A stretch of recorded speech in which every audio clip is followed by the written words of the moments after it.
In this video, I'll guide you through how to set up Zoho Inventory. By the end, you'll have your account ready to go so you can start tracking stock, managing orders, and keeping your business organized without feeling overwhelmed. Let's start right at the beginning with logging into Zoho Inventory. Open your browser and go to the Zoho Inventory website. If you already have a Zoho account, you can sign in with your existing credentials. If you're brand new to Zoho, you'll need to create an account first by registering with your email and creating a secure password. Once you're logged in, you'll be taken into the Zoho Inventory dashboard. This is your command center where you'll manage products, orders, and reports. The first time you sign in, Zoho may show you a quick setup or onboarding wizard. That's exactly what we want to walk through. Next, you'll enter your business details.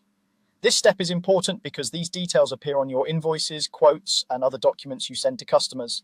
Look for the organization or company setup section.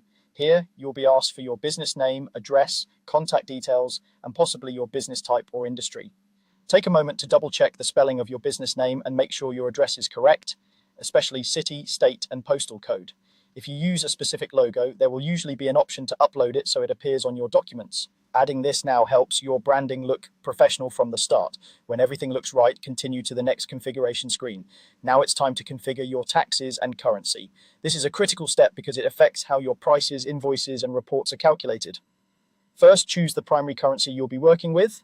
This should match the main currency you use to bill your customers. If you deal internationally, you can usually add more currencies later, but start with the one you use most. Then, set up your tax preferences. Depending on your country, you might be working with VAT, GST, sales tax, or another system. Zoho Inventory typically lets you specify your tax name, tax rate, and whether taxes are included in your prices or added on top. Make sure this matches your local tax rules or check with your accountant if you're unsure.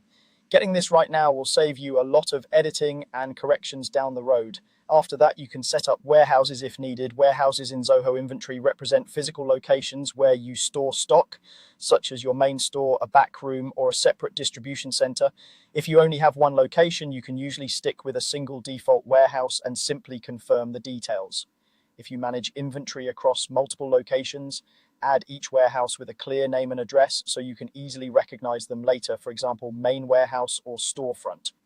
This allows you to track exactly where items are stored and how much stock is available at each location.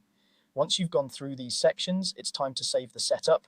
Look for a Save or Finish button at the bottom of the setup screen and click it to confirm your settings. Zoho Inventory will store your business details, tax settings, currency, and warehouse information, and you'll be taken back to the main dashboard.